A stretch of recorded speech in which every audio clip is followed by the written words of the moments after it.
আর বিএনপির পতন ঘটাইতে চান। নিজেদের পতন আগে সামলান। সংগ্রামী সাথী ও বন্ধুগণ, বিএনপি সরকারের যদি পতন হয়, এরপরে কারা ক্ষমতায় আসবে? জামাত ইসলাম? তারা কি সরকার রাষ্ট্র পরিচালনা করতে পারবে? দেখেন নাই তাদের এমপিগণের পারফরমেন্স? কেউ চাই পর্দা, কেউ চাই ওয়াশিং মেশিন, আবার কেউ বা, যে কথা আসলে একজন এমপি মহোদয় সম্পর্কে বলতে গেলেও লজ্জা লাগে, যেখানে সেখানে চুমু দেয়। মানে এর থেকে লজ্জার কি হইতে পারে? বাংলাদেশের বিরোধী দলের এমপির এই অবস্থা।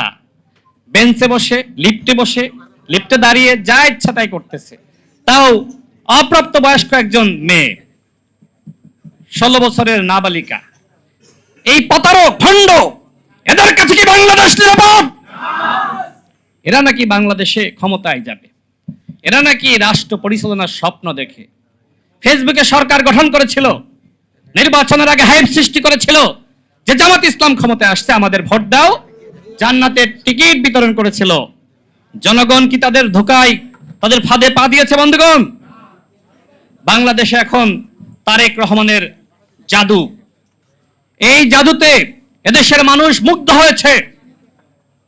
তিনি 17 বছর নির্বাসিত জীবনে ছিলেন, সেখানে থাকা অবস্থায় বিএনপিকে সংগঠিত করেছেন, বাংলাদেশের গণতান্ত্রিক আন্দোলনে নেতৃত্ব দিয়েছেন। জামাতের বর্তমান আমির শফিকুর রহমান, তিনি তো নিজেই বলেছিলেন যে আমরা তারেক রহমানের নেতৃত্বে বাংলাদেশে আন্দোলন করছি। তাও আবার 12 দলীয় জোটের একটি প্রোগ্রাম ছিল, ইফতার প্রোগ্রাম, সেখানে সেলিম ভাই, হুদা ভাই সহ আমরা সবাই ছিলাম। আমি নিজে শুনেছি যে তিনি বলছেন যে আমাদের আন্দোলনের নেতৃত্ব দিচ্ছেন আমাদের যোগ্য নেতৃত্ব, তিনি দূর প্রবাসে থেকেও আমাদেরকে নেতৃত্ব দিচ্ছেন।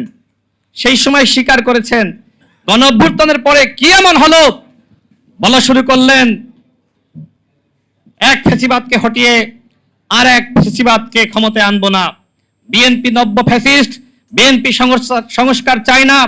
এই সব কথাবার্তা আপনারা কেন বলা শুরু করলেন? আজকে এই ব্যানারে কিন্তু লেখা আছে যে বৈষম্যহীন সমাজ গঠনে বিভাজন নাই ঐক্য। বিএনপি তো ঐক্যে বিশ্বাস করে, জামাত ইসলাম তো কোনো ঐক্যে বিশ্বাস করে না। ডক্টর মোহাম্মদ ইউনূস, তার প্রতি শ্রদ্ধা রয়েছে, কিন্তু ডক্টর মোহাম্মদ ইউনূসের মাইনাস ফর্মুলা ছিল, বিএনপিকে মাইনাস করার ফর্মুলা। ডক্টর মোহাম্মদ ইউনূস মনে করেছিল নির্বাচন না দিয়ে ক্ষমতায় থাকবো, আওয়ামী লীগ ভ্যানিশ হয়ে গেছে, এইবার বিএনপিকে ভ্যানিশ করো, জামাত এনসিপিকে ক্ষমতায় আনো। চ্যানেল বি+, নতুন সূর্যোদয়, নতুন বাংলাদেশ।